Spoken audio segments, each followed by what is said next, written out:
Antes de retomar la lectura que recién acabamos de leer, vayamos un momento a Primera de Reyes capítulo 10.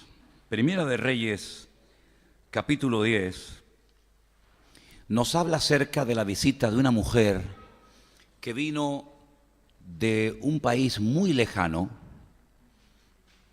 Leyendo hoy el texto en hebreo, quería ver si había algún detallito, había alguna cosa. Me llamó la atención que el nombre por el que conocemos a esta mujer es Saba, la famosa reina de Saba. En hebreo dice Sheba, la reina Sheba. Y bueno, algunos de ustedes han estado dando o asistiendo a algunas clases de hebreo, y yo no sé si alguien se acordará de lo que significa la palabra Sheba. ¿Qué es Sheba? Es el número 7. Es el número 7. Y hay dos mujeres en la Biblia que llevan el 7 en su nombre. Una es esta, la reina séptima, la reina número 7, la que llamamos la reina de Saba, era la séptima reina de ese país. Y por eso la llaman, como dicen por ejemplo en España, el rey Felipe I, el rey Felipe II, el rey Carlos IV, el rey Carlos V. Bueno, pues esta era la reina séptima, la que llamamos la reina de Saba, es Sheba en hebreo. Y la otra mujer que lleva el número 7 en su nombre es Betsabé, la que se llama Bat-Sheba, la séptima hija. Bat significa hija, Sheba número 7. Así que Betsabé en hebreo es Bat, que significa hija, Sheba, la séptima hija. Se ve que tenía 6 hermanas más, ¿vale? O a lo mejor tenía más, pero ella era la número séptima. Entonces, en el capítulo 10 de Primera de Reyes, dice que, oyendo la reina de Saba, Sheba, la fama de Salomón, que Salomón había alcanzado por el nombre de Dios, vino a probarle con preguntas difíciles. Interesante, ¿no? Recorrió cientos de kilómetros, viajó durante semanas o meses, no sabemos exactamente, simplemente porque quería probar si aquella sabiduría que decían las personas que Salomón tenía era verdad o no. Y dice que vino a probarle con preguntas difíciles. No sé cuáles fueron las preguntas que les hizo. Me da mucha lástima, me da pena que el pasaje no diga qué preguntas le hizo. Porque ella quería hacerle preguntas muy retorcidas, preguntas muy difíciles, para probar si realmente él tenía respuestas. Y dice aquí que vino a Jerusalén con un séquito muy grande, con camellos cargados de especias. Recién hemos oído la visita de unos magos de Oriente que vinieron también cargados con especies, ¿no? Con oro, con incienso, con mirra. Mira por dónde esta reina, que va a visitar a un rey famoso llamado Salomón, va con camellos cargados de especies y oro, también menciona el oro en gran abundancia, piedras preciosas. Y cuando vino a Salomón le expuso todo lo que en su corazón tenía. Salomón le contestó a todas sus preguntas y nada hubo que el rey no le contestase. Si leen el resto del capítulo, es extraordinario, porque ella no solamente quedó sorprendida por la sabiduría del rey Salomón, cómo fue capaz de responderle a todas las preguntas difíciles que le hizo, sino que si seguimos leyendo, dice que cuando la reina Saba vio toda la sabiduría de Salomón y la casa que había edificado, asimismo la comida de su mesa, las habitaciones de sus oficiales, el estado y los vestidos de los que le servían, sus maestresalas, sus holocaustos que ofrecía en la casa del Señor, se quedó asombrada, con la boca abierta, vaya. Y dijo al rey: verdad es lo que oí en mi tierra de tus cosas y de tu sabiduría, pero yo no lo creía, hasta que he venido y mis ojos han visto que ni aún se me dijo la mitad. Es mayor tu sabiduría y bien que la fama que yo había oído. Bienaventurados tus hombres Dichosos estos tus siervos que están continuamente delante de ti y oyen tu sabiduría. El Señor tu Dios sea bendito, que se agradó de ti para ponerte en el trono de Israel, porque el Señor ha amado siempre a Israel y te ha puesto por rey para que hagas derecho y justicia. Y dio ella al rey 120 talentos de oro. Multiplique por 45. Un talento son 45 kilos. Si le dio 120 talentos de oro por 45, ¿cuánto es? Mucha especiería, piedras preciosas. Nunca vino tan gran cantidad de especies como la reina de Saba le dio a Salomón. Si fue algo realmente espectacular. Impactó tanto la visita de esta mujer a Israel, a Jerusalén, que por ahí hay una leyenda, y hasta el día de hoy se mantiene, y la defienden los judíos a capa y espada, que Salomón tuvo relaciones con ella. Se ve que este no desperdiciaba ni una oportunidad. Tenía cientos, miles, pero dicen que tuvo un hijo con ella, y de ahí dicen que vienen los falashas, que son los únicos judíos de piel negra del mundo, procedentes de Etiopía, ¿vale? De Etiopía, porque esta reina venía de ese país, de este país africano, del Cuerno de África, como se le llama al país de Etiopía. Es curioso que en el Nuevo Testamento, un funcionario de la reina de Etiopía va a Jerusalén a adorar a Dios. Probablemente no, seguro no lo dejaron entrar, porque él era extranjero y además tenía un problema físico, que era eunuco. Y dice que no podía entrar. La Biblia prohibía a los extranjeros y a los eunucos entrar a la presencia del Señor, pero él, no sé cómo, seguramente pagando una fortuna inmensa, logró comprar una parte, no digo toda, pero una parte de un pergamino del profeta Isaías.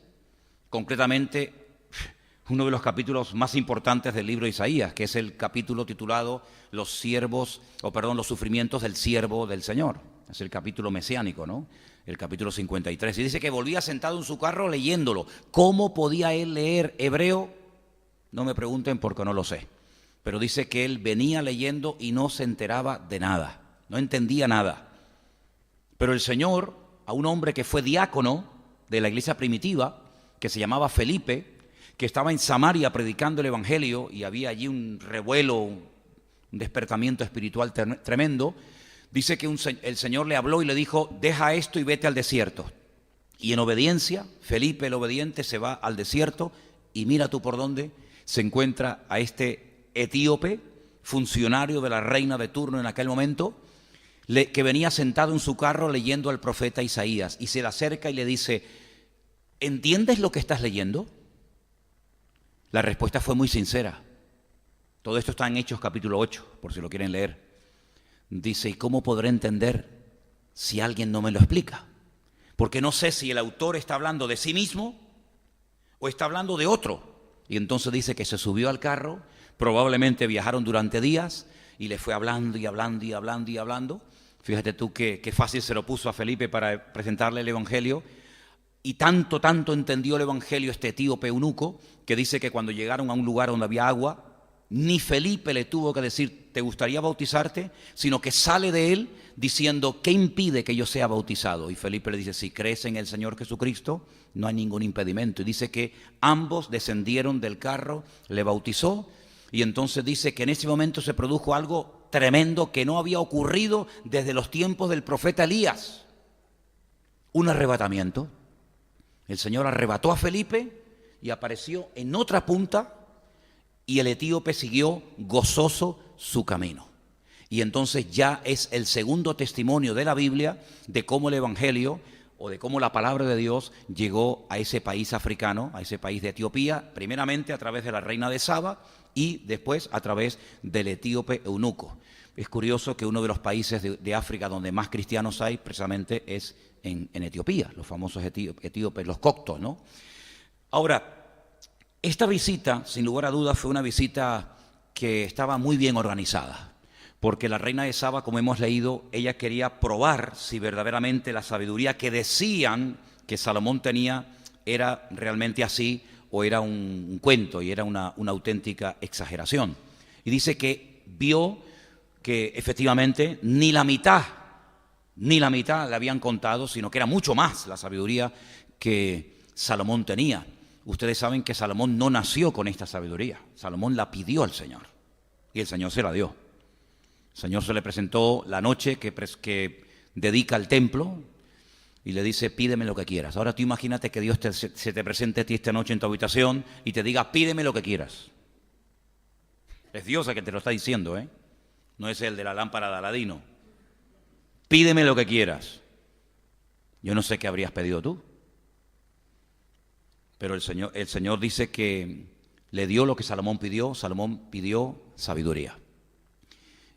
Y es curioso porque Santiago en una de sus partes de la epístola dice que si alguno tiene falta de sabiduría, pues que la pida al Señor. Oye, pues seguramente estaba pensando en el momento de escribir eso en Salomón, ¿no? Que le pidió sabiduría al Señor y el Señor le dio una sabiduría, pero tremenda. Nunca hubo un hombre tan sabio como él, ¿verdad? Y dice que el Señor la dará sin reproche y sin reservas, sino en abundancia, ¿verdad? Ahora, la visita que hacen los magos de Oriente es diferente. Tiene algunas cosas parecidas en el sentido de que vienen también cargados de regalos, pero la reina de Saba venía para hacerle preguntas difíciles a Salomón, pero no venía para someterse a él. Ella era reina. Ella no venía para someter su reino y su reinado a otro imperio, a otro rey. Sin embargo, los magos de Oriente dice que venían para adorarle. Y es la primera vez en el Nuevo Testamento que encontramos a personas postrándose, adorando, en este caso, a un niño. El rey Salomón hablaba, el rey Salomón respondía a las preguntas que le hacían. El rey Salomón en ese momento tenía una fama y un poderío espectacular. Pero cuando los magos de Oriente fueron a visitar al Señor Jesucristo, al niño Jesús, pues en aquel momento el niño no había hecho absolutamente nada que llamara la atención. Era muy pequeño, probablemente no pasaba de los 2 años de edad. Prueba de ello que Herodes, a quien manda a matar, es a los niños menores de 2 años. No era un chico de 14 o 15 años, un adolescente, sino que era un niño. Y cuando ellos llegan, pues se encuentran a un niño, con su madre allí, ¿verdad? Como cualquiera, pero ellos se postran y lo adoran. Es curioso porque hasta el final del ministerio del Señor Jesucristo, el día de la Ascensión, dice que fue cuando por fin le adoraron. Ellos, después de haberle adorado, volvieron a Jerusalén con gran gozo. Dice el penúltimo versículo del Evangelio según San Lucas. Repito, ellos, después de haberle adorado, volvieron a Jerusalén con gran gozo. Así que las primeras personas que le adoraron, es decir, que reconocieron que era mucho más que un hombre, era mucho más que un niño recién nacido, fueron estos magos, estos sabios de Oriente, que sabían que no podían ir a la presencia de un rey con las manos vacías. Tal vez esto necesite algo de explicación, porque nosotros pues tal vez nunca vamos a visitar a ningún rey. Pero en aquellos tiempos era muy habitual que los reyes viajaran de un lugar a otro y se visitaran, ¿verdad? Y no se podía visitar un rey a otro, no podía ir a visitarlo con las manos vacías. Si lo hacía, si un rey se atrevía, si osaba ir a visitar a otro rey y no llevarle presentes, no llevarle algo, era una provocación a la guerra. Si no te reconozco como rey, no tengo que traerte nada, no tengo que traerte ningún regalo, ningún presente, por lo tanto, sin palabras, te estoy diciendo, vamos a luchar, vamos a la guerra. Ellos saben perfectamente que no pueden ir a la visita de un rey con las manos vacías. Y por eso ellos van con sus camellos, que era el animal más común en aquella época, pues con una serie de regalos y una serie de presentes que yo tengo una opinión personal sobre esto y quiero recalcarla porque no es Biblia y al no ser Biblia, pues oye, no se puede tomar al pie de la letra. Pero yo creo que trajeron mucho más cosas que las que aquí se mencionan. Yo creo que trajeron, pues también la reina de Saba dice que trajo oro, pero también se mencionan otras muchas cosas. Yo creo que los magos de Oriente trajeron, aparte del oro, del incienso y de la mirra que menciona el Evangelio de Mateo, yo creo que trajeron mucho más cosas. Pero ¿por qué el evangelista se centra en esos 3 elementos? ¿Por qué menciona de una forma especial el oro y no, por ejemplo, las ropas? ¿Por qué menciona el incienso? ¿Y por qué menciona la mirra? Bueno, ellos probablemente sin darse cuenta no fueron conscientes de lo que esos tres elementos podían en un momento determinado representar. Ahora, yo dije una vez, y por eso, hablando con Miguelina hace unos días, le decía que yo creo que todo cristiano debería estudiar hermenéutica, todos los cristianos del mundo, vayan a ser pastores o no. Y nosotros tenemos un curso de hermenéutica grabado ahí hace años en la página web o en el canal de YouTube, que sería buenísimo que todos ustedes de vez en cuando lo visitaran. Hermenéutica, la ciencia que nos ayuda a interpretar correctamente los textos bíblicos. Porque la Biblia es un libro muy particular. La Biblia no es un libro escrito por un señor que tardó años en terminarla, sino que la Biblia tiene muchas particularidades, y una de ellas es que no la escribió una sola persona, sino casi 40 personas diferentes. 40 personas que no se conocieron entre sí, personas que unos vivieron en una época y otros vivieron en otra. Algunos escribieron en tiempos de paz y otros en tiempos de guerra. Por ejemplo, hoy leía, un paréntesis, una carta, un mensaje que el profeta Jeremías le dicta a su secretario, a su ayudante llamado Baruch. La palabra Baruch en hebreo significa bendito. Baruch atah Adonai, ¿verdad? Pues le escribe a Baruch, o le dice a Baruch, escribe. Y él le dicta un mensaje, y entonces Baruch se lo lleva a los líderes de Jerusalén. Cuando lo leen, le dicen a Baruch, dile a Jeremías que se esconda, que ni se le ocurra asomar la cabeza. Porque cuando este mensaje sea leído en el palacio del rey, este hombre es hombre muerto. Lo llevan al palacio del rey, empiezan a leerle, y el rey se levanta del trono y dice que con un cortaplumas, una especie de navajas así, lo raja, lo rompe y lo echa al fuego. Dice que había un brasero, probablemente era época de invierno, lo quema y dice: no quiero saber absolutamente nada de este mensaje. Baruch llega a Jeremías y le dice: oye, el rey ha roto y ha quemado la palabra de Dios que le has mandado. Y dice: siéntate ahí y vuelve a escribirla otra vez. Y le dicta otra vez todo, dice, y más cosas todavía. Es decir, para que quedara constancia por escrito que Dios te está hablando, y si no haces caso, no podrás decir el día de mañana que no lo sabías. Entonces la Biblia tiene muchas particularidades. Hay momentos en los que la Biblia se escribe en tiempos como los de Jeremías, donde la ciudad de Jerusalén estaba sitiada, la gente se moría de hambre, las madres se comían a los hijos cada día prácticamente, pero hay tiempos también de paz, de sosiego, de calma, como por ejemplo cuando Salomón escribió el famoso Cantar de los Cantares. No creo que el hombre estuviera muy perturbado, ni estuviera muy hecho polvo, porque cuando escribe el hombre el Cantar de los Cantares se ve que el hombre estaba, en plena ebullición, ¿no? O cuando escribe Proverbios, o cuando David escribe algunos de los Salmos, etcétera, ¿no? Algunos fragmentos de la Biblia se escribieron desde cárceles, otros desde barcos, en fin. Y eso ya es una característica típica de la Biblia.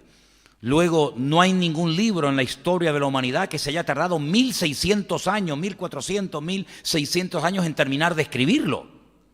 Pues es una barbaridad. En 1400 años, ¿cuántos libros se pueden escribir? Bueno, ese es el período que se calcula que se tardó en completar la Biblia. 1500, 1400 años. Es una barbaridad. Luego no se escribió en un solo idioma. Se escribió en hebreo, en griego y algunas partes en arameo. Entonces son tantas particularidades que tiene la escritura que uno realmente se queda sorprendido. Pero cuando estos hombres van allí y se postran ante este niño, ¿por qué lo hacen? ¿Qué les motiva a ponerse de rodillas delante de un niño? Claro, ahí vienen los comentarios de algunos judíos que dicen: estos no podían ser judíos, porque el judío tiene prohibido postrarse y adorar a seres humanos. Y es verdad, nosotros no podemos hacer pleitesía, ni arrodillarnos, ni adorar a personas, no podemos. Pero es que ellos no estaban pecando, porque ellos no estaban adorando a un niño normal y corriente. Ellos estaban adorando al único que se puede adorar, al único que se puede adorar, y el único ante el cual podemos doblar nuestras rodillas. Nunca dobles tus rodillas ante nada ni ante nadie, sino solamente ante el Señor. porque al Señor tu Dios adorarás y a Él solo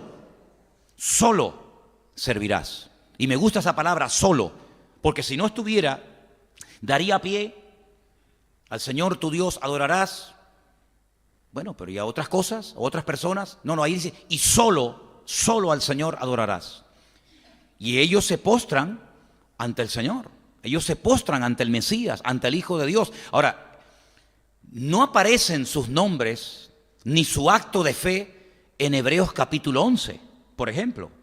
Ya sé que el capítulo 11 del libro de Hebreos no es un capítulo completo, no habla de todos los hombres y mujeres a lo largo de la historia que por lo que hicieron, por lo que dijeron, demostraron tener una fe tremenda. Hombre, estos hombres tienen una fe tremenda. No han visto milagros, no han visto señales, prodigios, maravillas, no han oído ni una sola predicación, ni una sola exposición, ni un solo estudio bíblico, y sin oír ni ver nada, sin sentir nada, ¡pum!, se postran y lo adoran. Eso es un acto de fe realmente tremendo. Se juegan la vida. Dice la Biblia, y hemos leído, podemos poner el pasaje otra vez, de Mateo capítulo 2, cuando Herodes le dice, hágame saber dónde está.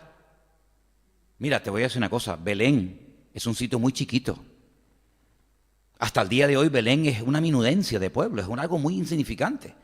Tan difícil era localizar a María, a José y al niño recién nacido.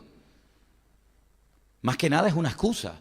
Entonces Herodes los llamó en secreto, indagó de ellos diligentemente el tiempo de la aparición de la estrella, más o menos para hacerse una idea, y enviándolos a Belén le dijo, id allá y averiguad con diligencia acerca del niño, y cuando lo halléis, hacedmelo saber para que yo también vaya y le adore. Mentira, nunca fue a adorarle, al contrario, jamás. Lo que quiso fue eliminarlo, quitarlo de en medio. Pero fijándonos en lo que estos hombres le dan al Señor, vemos que se menciona el oro, el incienso y la mirra. Ahora, la Biblia contiene muchas figuras de dicción. Es decir, no tiene un solo estilo literario, no es todo poesía. ¿Tienen poesías la Biblia? Sí, libros enteros, pero toda la Biblia no es poesía. ¿Tiene la Biblia profecías? Sí, muchas, pero toda la Biblia no es un libro, no es un manual de profecías, hay muchas cosas. ¿Tiene la Biblia historia? Muchísima, pero toda la Biblia no es historia. ¿Tiene la Biblia, por ejemplo, alguna figura literaria como, por ejemplo, antropomorfismos? Es decir, atribuirle a Dios aspectos humanos, como manos, ojos, pies, espalda, sí, pero Dios sabemos que no tiene medida, no tiene peso, no tiene ojos, no tiene manos, Dios es espíritu, ¿verdad? ¿Contiene la Biblia alguna fábula? ¿Qué es una fábula? Cuando se le atribuye a elementos inanimados como animales o árboles la capacidad de hablar. ¿Tiene la Biblia alguna fábula? Sí, tiene alguna fábula. Es decir, hay tantas figuras de dicción en la Biblia que es apasionante. Yo tengo libros enormes de todas las figuras de dicción que aparecen en la Biblia. Bueno, pues hay cientos de las figuras de dicción tal vez más importantes y conocidas de la Biblia es utilizar lo que se llama tipos. Es decir, utilizar algo conocido, utilizarlo para explicar algo desconocido o que tiene un mensaje a priori oculto, pero que conociendo el tipo, cuando ves que se cumple dicho tipo, es el antitipo, por así decirlo. Sabemos que la Biblia no es una espada. La Biblia no es una espada, esto no es una espada, esto es un libro. Pero la Biblia dice que la Biblia es la espada del Espíritu. ¿Tengo que interpretar eso de una forma literal? Pues no, es simplemente un ejemplo del poder que tiene la palabra de Dios. Dice que es como una espada que penetra hasta partir las coyunturas, etcétera, ¿verdad? El Señor dijo, yo soy el pan de vida. Quiere decir que si le hacías así, ¿podías comer un trocito de pan? No, es simplemente una forma de decir, oye, yo soy el alimento, ¿no?, que necesita y que anhela tu vida y tu alma. Es el Espíritu Santo fuego, es el Espíritu Santo aceite, ¿Es el Espíritu Santo una paloma? No, pero son tipos, son elementos que se utilizan para darnos un mensaje que va mucho más allá de lo que a priori pueden captar nuestros ojos o nuestros sentidos, ¿verdad? Así que estos tres elementos literales, reales, oro, incienso y mirra, podemos utilizarnos para darnos cuenta de la amplitud del ministerio de Cristo.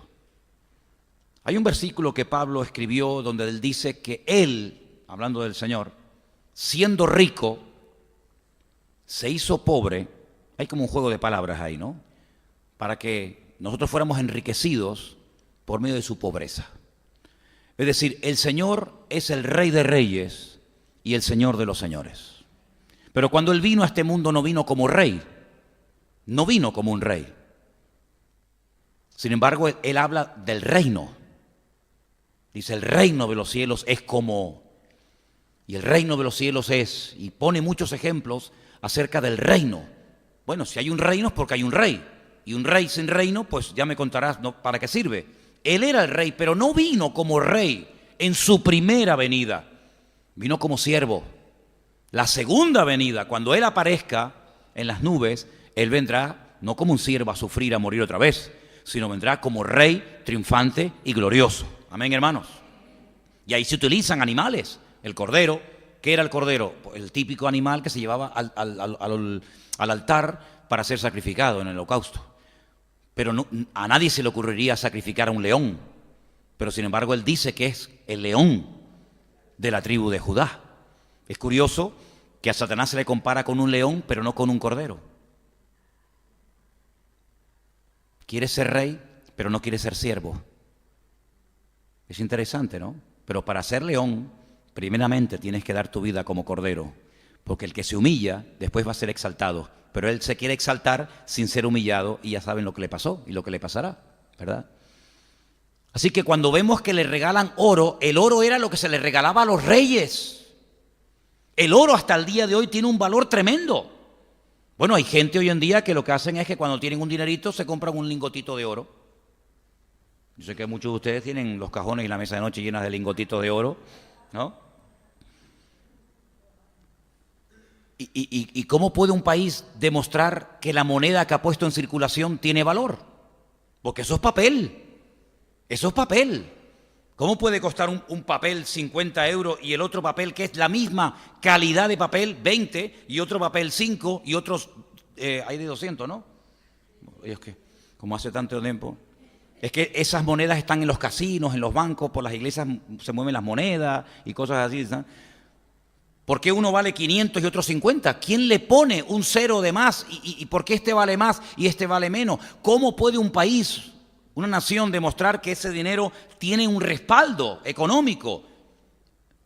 Porque hay lingotes de oro que por cada billete que circula por las calles hay oro en las bodegas, en los grandes bancos, ¿verdad?, que demuestran que ese dinero no es falso, que ese dinero no es papel, que le dieron a la máquina y comenzaron a producir billetes y billetes y billetes y billetes, sino que detrás de eso hay un respaldo del banco del país diciendo este dinero tiene este respaldo en oro.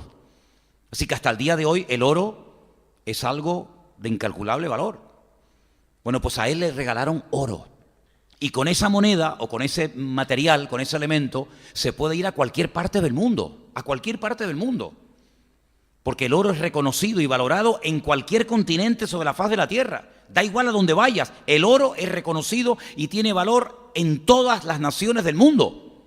Y a él le dieron oro y el oro se le regalaba a los reyes.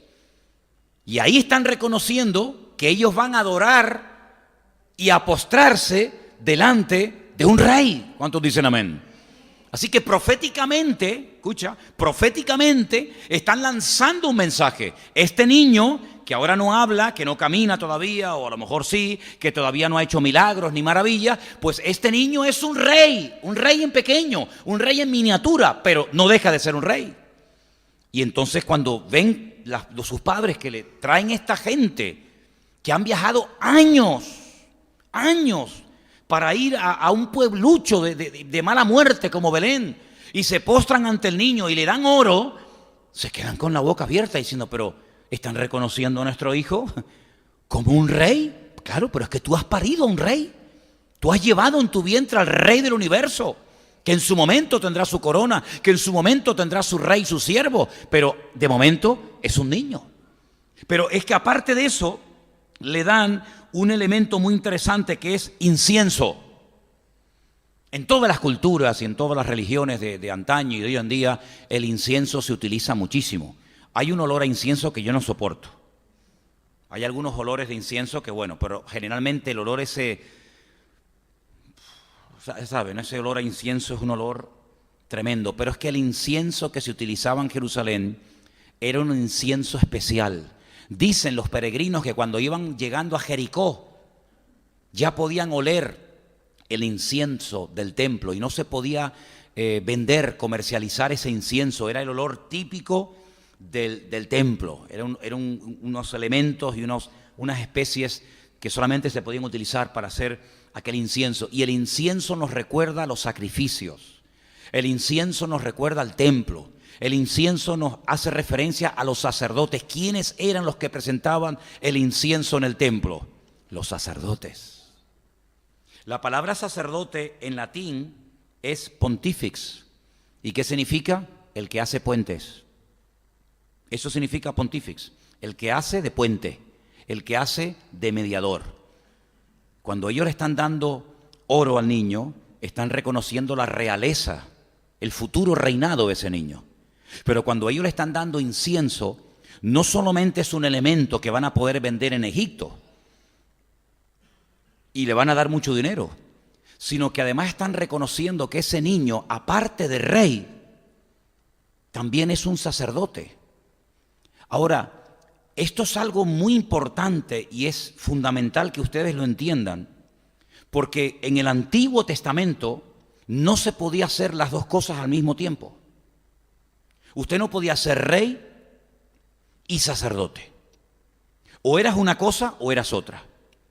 Hay un ejemplo que seguramente ustedes conocen muy bien, de un rey que fue muy buen rey, yo diría que uno de los mejores, que en un momento determinado de su vida se sintió tan fuerte, tan bendecido, tan respaldado por el Señor, que no se le ocurre otra cosa que querer hacer funciones sacerdotales. Y él quería presentar el incienso delante del Señor. Y los sacerdotes le dijeron: Señor, rey, el Señor te ha puesto sobre el trono de Israel. Tú eres el rey, la máxima autoridad del país. Pero tú no eres llamado, tú no has sido escogido por el Señor para hacer funciones sacerdotales. Por lo tanto, tienes que salir de aquí. Tú no puedes estar aquí. Estás tratando de hacer algo para lo cual el Señor no te ha llamado. Y él no hizo caso. Y él creía que como era rey podía hacer lo que le daba la gana. Y entonces dice que cuando intentó presentar el incienso al Señor, de hecho había un altar, ustedes saben, tanto en el tabernáculo como en el templo, que era un altar para el incienso. Había otro para los animales, pero ellos tenían un altar única y exclusivamente para el incienso, que representa la comunión, las oraciones de Dios con el pueblo, del pueblo con Dios. Y entonces dice que le brotó la lepra, se quedó leproso en la frente, y entonces cuando vieron que quedó leproso, pues entonces él se dio cuenta de que Dios lo había castigado y salió de la presencia de los sacerdotes. Estoy hablando de nada más y nada menos que del rey Urías, y dice que en una casa apartada en Jerusalén él vivió recluido hasta el día de su muerte. ¿Qué necesidad tenía este rey tan bendecido, tan próspero, tan utilizado por el Señor de terminar sus días así? Se metió donde no lo llaman, le brotó la lepra y la gloria del Señor, escucha esto porque es que esto es tremendo, la gloria del Señor estuvo detenida hasta la muerte del rey Usías. Y aunque el libro de Isaías no está en orden cronológico, cuando llegas al capítulo 6, que tenías en el capítulo 1, encuentras el llamamiento del profeta Isaías y dice textualmente en el capítulo 6 de Isaías: cuando murió el rey Usías, vi yo la gloria del Señor. Es decir, mientras este hombre estuviera con vida, un rey leproso, por querer ser rey y sacerdote, perdió la bendición de su vida. Entonces, cuando estos hombres, estos magos le dan al Señor oro, reconocen su realeza. Pero cuando le dan incienso, vemos que proféticamente están reconociendo su función sacerdotal, cosa que nunca antes había sucedido hasta que Cristo es rey y sacerdote. Y ahora dice algo interesantísimo en una de las cartas de Pedro, que captó el mensaje, y dice: hermanos, os voy a decir algo. Vosotros, que antes no erais pueblo, ahora sois pueblo de Dios, real sacerdocio.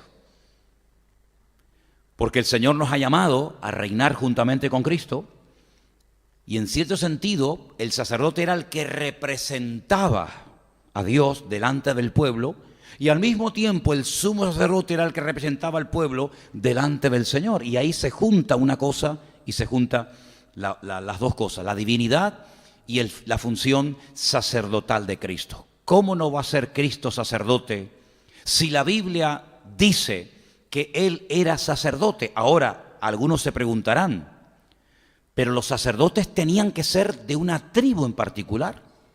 No podían ser sacerdotes los de Rubén, los de Manasés, los de Neftalí o los de Isaacar. El Señor escogió a una sola tribu, y eran los levitas.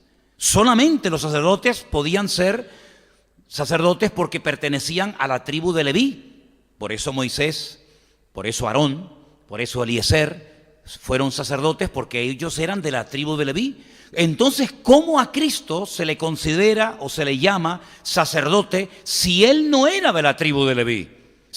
Podemos saber hoy en día nosotros a qué tribu pertenecía el Señor. Era de la tribu de Judá, efectivamente. Entonces, ¿cómo explicamos esto? Bueno, hay una carta en el Nuevo Testamento cuyo autor desconocemos, se ha especulado mucho sobre su autor, da igual, que tiene un capítulo muy interesante acerca de dónde nos apoyamos los cristianos para decir y afirmar con toda rotundidad que el Señor Jesucristo tiene el derecho también de ser proclamado sacerdote, pero no según los levitas, sino un sacerdote anterior a los levitas. Y era el famoso Melquisedec, Melech Sedec, rey de justicia. Ese es el nombre, lo que significa el nombre Melquisedec, Melech Sedec, el rey de justicia. Que dice que sin padre, sin madre, sin genealogía, Abraham viene de derrotar a unos reyes tremendamente poderosos, y dice que le da el diezmo. Le da el diezmo. ¿Y de dónde aprendió Abraham el tema del diezmo? Si la primera vez que alguien escribió sobre el tema de los diezmos fue Moisés en su ley. Y Moisés ni había nacido, pero ya Abraham sabía que ante semejante personaje había que darle el diezmo de todo lo que había conquistado a los reyes, estos tremendamente poderosos que os acabo de mencionar, y dice que con él come pan y vino. Bueno, la Biblia dice que Jesús es sacerdote según la orden de Melquisedec. Y en cierto sentido, cuando Abraham paga los diezmos, dice que es como si todo Israel y todos los creyentes en Melquisedec ya lo han hecho. Por lo tanto, cuando leemos la carta, quien la haya escrito a los hebreos, a los judíos, sabemos que el Señor Jesucristo también puede ser considerado no solamente rey, porque de la tribu de Judá tenían que venir los reyes. De hecho, el Mesías que están esperando en Israel saben que tiene que pertenecer sí o sí a la tribu de Judá. No puede ser un Mesías de Leví, de Zabulón, de Neftalí, de Gad, sino, esto lo tiene muy claro, el Mesías tiene que venir de la tribu de Judá, y Cristo era de la tribu de Judá, pero al mismo tiempo era sacerdote porque pertenece a la tribu, al orden sacerdotal de Melquisedec, un sacerdote previo al Levítico. Pero el tercer regalo que le dan es muy interesante, porque habla acerca de la mirra. Y la mirra era un elemento que se utilizaba fundamentalmente para embalsamar o para preparar a las personas que habían muerto. Ustedes saben que los egipcios eran expertos en embalsamar a la gente, Pero también los judíos, y quiero recordarles que en los evangelios cuando quitan a Jesús de la cruz, dice que lo ungen y lo envuelven con un sudario y con especies aromáticas. Se calcula que a una persona lo enterraban con casi 45 kilos de especies. Entre las juntas de las sábanas y todo, como 45 kilos de especies, ¿verdad? Y una de las especies más importantes para embalsamar a la gente era precisamente la mirra. ¿Qué están diciendo? Este niño es un rey, este niño es un sacerdote, pero este niño también es un profeta, un predicador, que al mismo tiempo morirá, pero también sabemos que ese niño resucitaría al tercer día. Por lo tanto, en esos tres elementos, en esos tres regalos, vemos que el Señor Jesucristo cumple todo lo que el hombre necesita para poder vivir una vida victoriosa. No podemos vivir descabezados, no podemos vivir sin someternos a su señorío. Es más, para aceptar su amistad, como dije al principio, para aceptar su salvación, lo primero que tenemos que hacer es entrar con la cabeza agachada. Es interesante notar cuando uno estudia, por ejemplo, las medidas, los colores, los materiales que el Señor le revela a Moisés que tiene que utilizar para construir el tabernáculo, posteriormente a Salomón el templo. No sé si os habéis fijado en la medida de la puerta, que era muy, muy ancha, pero en proporción a la anchura era muy baja. Y esto nos habla acerca de que el Señor tiene los brazos abiertos para que cualquier persona que quiera acercarse a Él pueda hacerlo. No importa lo bajo que haya caído, o lo pecador o miserable que se sienta. El Señor tiene sus brazos abiertos y Él dice, venid a mí, todos los que estáis, los buenos, los malos, los hechos polvo, los cansados, los trabajados, venid a mí y descansad. Ahora, Él está diciendo estas palabras, ¿a quiénes? A judíos. Jesús le predicaba a judíos. ¿Y cómo le puede decir a una audiencia de judíos cargados, trabajados, hartos, fatigados, hartos, cansados de la vida, venid a mí? Pero, ¿por qué estaban tan hartos y cansados? Porque los religiosos de la época, como los religiosos de hoy en día, lo único que hacen es poner pesadas cargas que ellos ni con un dedo mueven, pero que cargan a los hombres hasta agobiarlos. Y la gente cree que por hacer y por cargarse de mandamientos y de liturgia y de cosas que al fin y al cabo son mandamientos de hombres, olvidándose de lo principal, pues llegan a un punto de cansancio, de fatiga, de agotamiento. Y el Señor dice, si se sienten así, venid a mí, que yo os haré descansar. Él también llevaba un yugo, pero mi yugo no es como el que os quieren poner los seres humanos. El yugo que os quieren poner los seres humanos os va a llevar al infierno, os va a llevar a la condenación, os va a llevar a un nivel de estrés y de agobio y de presión terrible. Pero el yugo que yo llevo es fácil, mi carga es ligera, aprended de mí. Y dice que soy manso y humilde, etcétera, etcétera, ¿verdad? Y vemos que la puerta era muy ancha, pero en proporción a la anchura, repito, era muy baja, como dando a entender de que para entrar en la presencia del Señor no se puede entrar ahí diciendo yo valgo, yo soy, no, sino yo no soy nada, yo entro a la presencia del Señor. Y cuando entrábamos, ¡pum!, lo primero que nos encontrábamos no era el altar del incienso. El altar del incienso, como dije antes, y lo dice en el libro de Apocalipsis, representa o tipifica la comunión del pueblo con Dios. El arca era la comunión de Dios con el pueblo. Pero el altar del incienso, que era de oro, donde se ponía el incienso arriba y se prendía fuego, con fuego del altar, era el símbolo de la comunión del pueblo con Dios, sus oraciones, ¿verdad? Que subían como el humo, subían las oraciones a la presencia del Señor. Pero cuando entrabas al templo o al tabernáculo, no te encontrabas directamente con el altar, con la comunión con Dios. ¿Qué comunión con Dios va a tener el pecador? Ninguna. No te encontrabas con el arca de la alianza, qué bonita, ¿no? No te encontrabas con el lavado, no. Lo primero era el altar del sacrificio. Sangre, animales degollados, muerte. Y tú decías, ¿pero esto qué es? Esto es un templo, sí, pero es que para entrar a este templo hay que entrar con sacrificio, hay que entrar con sangre, hay que entrar humillado. ¿Y por qué animales? Porque el hombre cuando peca es un animal. Para que reconozcas que el hombre cuando peca se convierte en un animal desobediente, rebelde, testarudo, etcétera, etcétera, y que tiene que haber un derramamiento de sangre, pero que si tú derramas tu sangre, después ¿cómo voy a disfrutar de mi comunión con Dios? Si me acabo de matar, pero siempre se utilizaba un animal como sustituto. Pero también te decía el Señor, este animal no limpia, sino simplemente cubre, la semana que viene vas a tener que venir, y el año que viene otra vez, y así toda la vida, hasta que Cristo vino y derramó su sangre, y con un sacrificio hizo perfectos para siempre a los que creemos en Él, ¿verdad?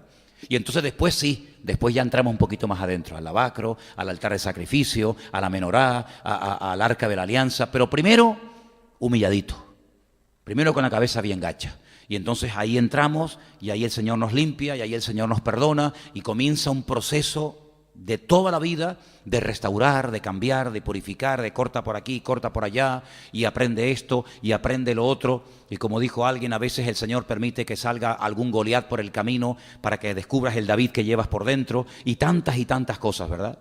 Entonces cuando vemos que ese niño recibe todo eso, yo estoy seguro de que los padres no eran conscientes de lo que todo eso representaba, de lo que iba a hacer ese niño el día de mañana, pero lo que está bien claro es que nosotros jugamos con ventaja, y es que podemos mirar atrás.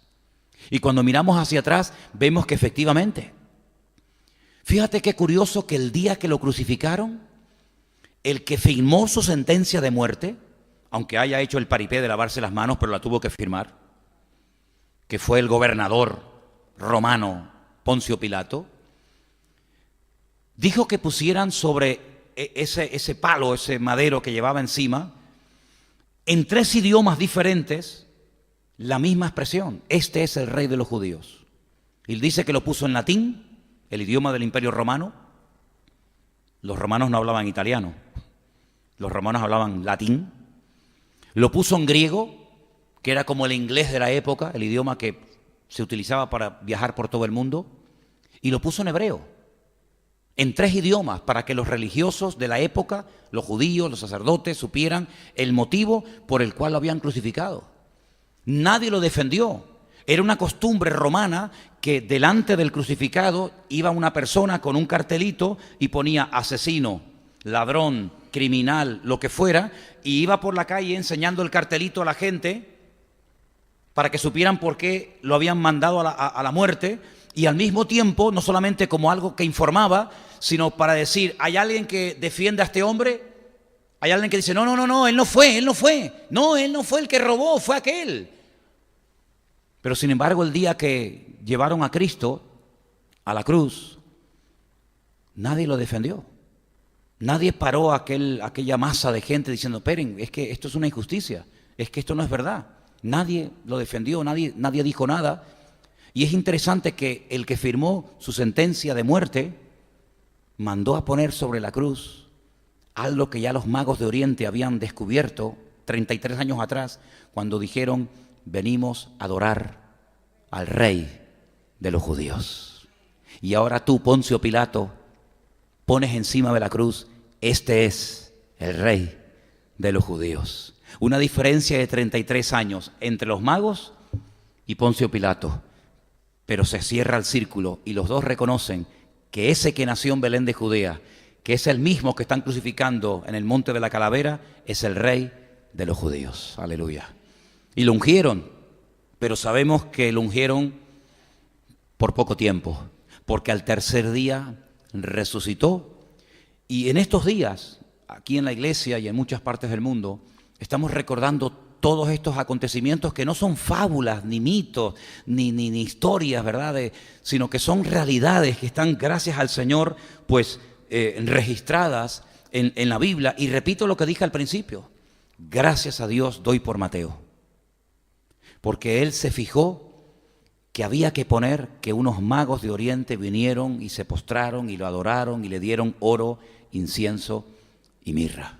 Y gracias a Dios por Lucas, que él dijo cómo nació y que unos pastores que estaban de noche cuidando las ovejas y los corderos, pues fueron y vieron al niño envuelto en pañales. Y gracias al Señor por Marcos, que dijo que ese niño, ¿verdad?, que nació milagrosamente y que cumplió las profecías, pues llegaría a ser el siervo sufriente del que hablaba Isaías en su capítulo 53, y gloria a Dios por Juan, que va más allá que todos estos y dice, sí, niño rey, niño sacerdote, niño profeta, siervo sufriente, pero no se olviden que Él es el Verbo hecho carne, que habitó entre nosotros y vimos su gloria. Y Él era en el principio, ese verbo era con Dios y al mismo tiempo Dios era ese verbo. Y por eso todos esos evangelios nos dan una explicación increíble de quién era el Señor. Y yo quiero que en este último jueves del año tengamos claro,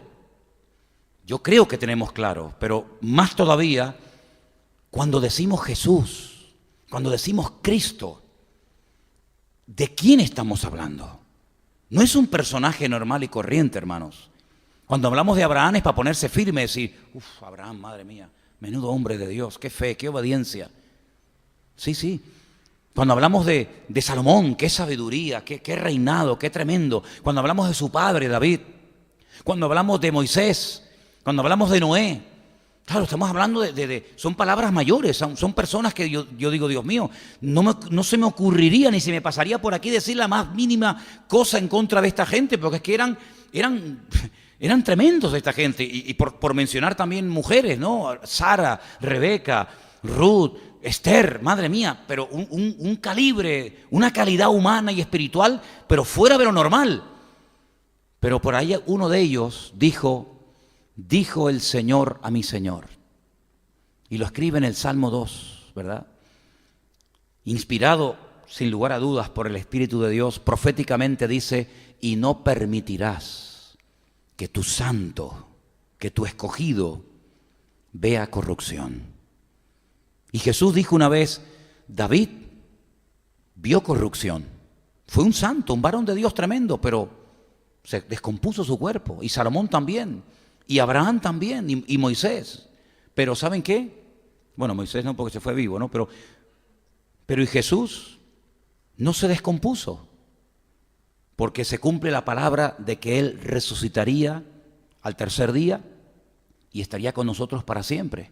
Entonces, cuando nosotros terminamos una oración y decimos, y todo esto, Señor, o Dios Todopoderoso, te lo pido en el nombre de Jesús, el cielo y la tierra tiemblan ante ese nombre, hermanos. Es el único nombre que Dios en la eternidad reconoce con suficiente autoridad como para que tú y yo, que somos barro, polvo y ceniza, podamos recibir una respuesta a una oración, dirigiendo nuestra oración a un Dios santo, un Dios que es fuego consumidor y que no caemos fulminados en su presencia, sino que podamos ser oídos y nuestra oración sea respondida porque la afirmamos y la pedimos no en nuestro nombre, no en el nombre de Abraham, no en el nombre de Moisés o de David o de Salomón o de Rebeca o de Sara o sabe Dios quién, sino en el nombre, no de un muerto, sino en el nombre de Jesucristo, tu Hijo amado.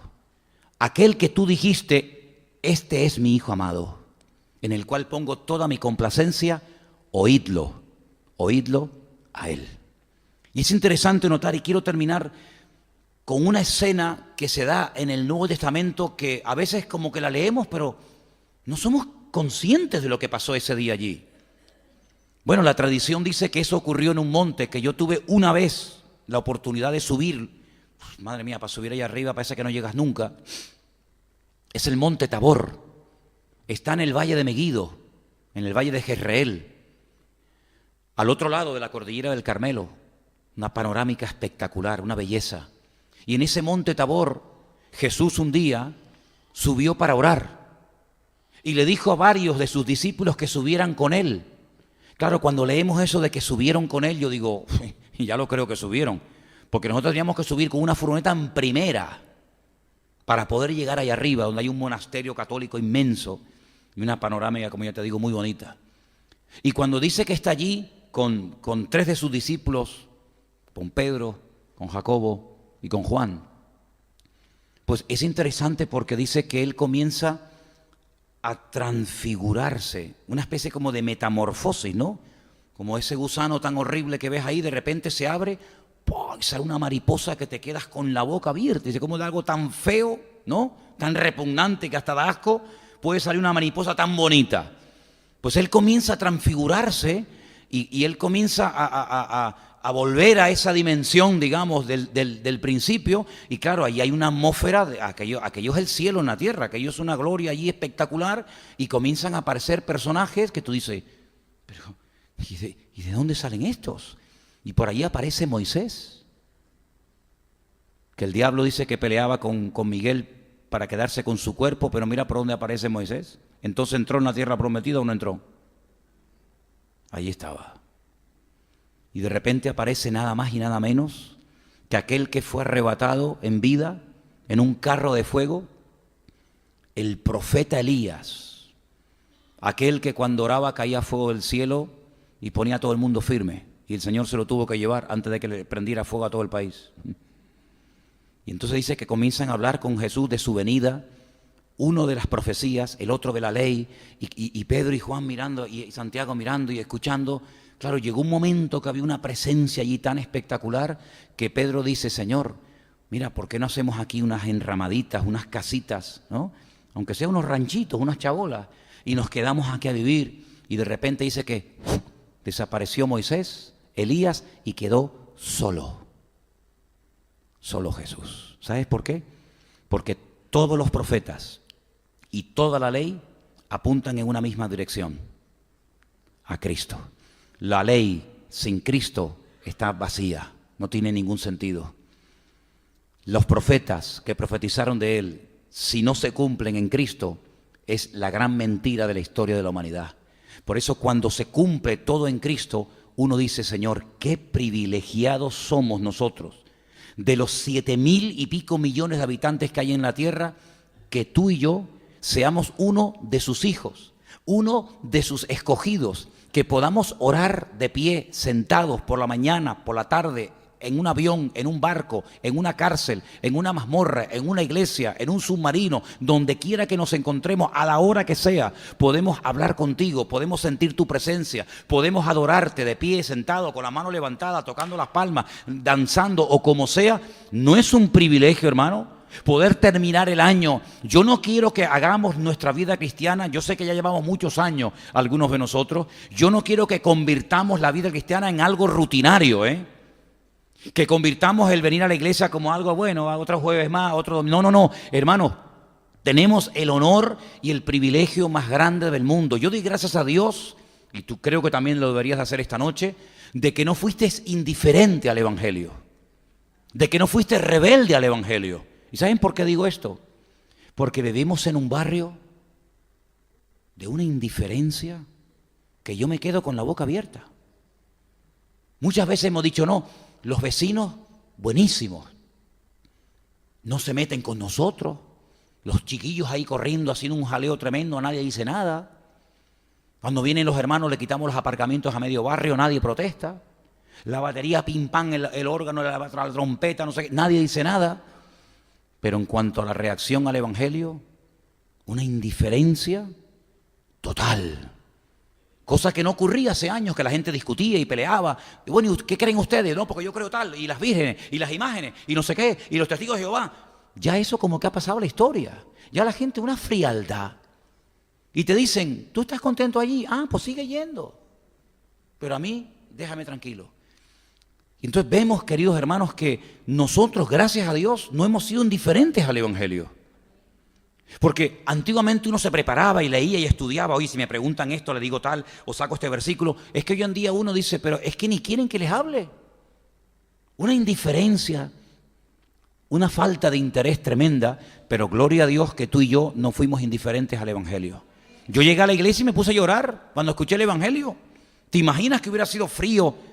Bueno, está muy bonito, sí, mi padre cambió, mi madre, no sé qué, pero gracias tenemos que darles a Dios de que nos convertimos al Dios vivo y al Dios verdadero.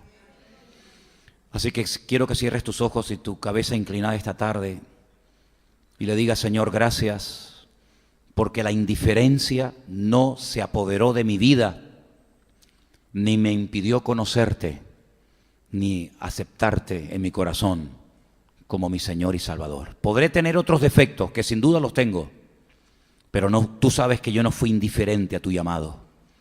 Yo no fui frío a tu palabra, Señor. Tal vez no la entiendo toda. Tal vez choco con algunas cosas de tu palabra, pero contigo y con tu persona tú sabes que nunca, nunca te rechacé en mi vida. Nunca dejé de creer en ti.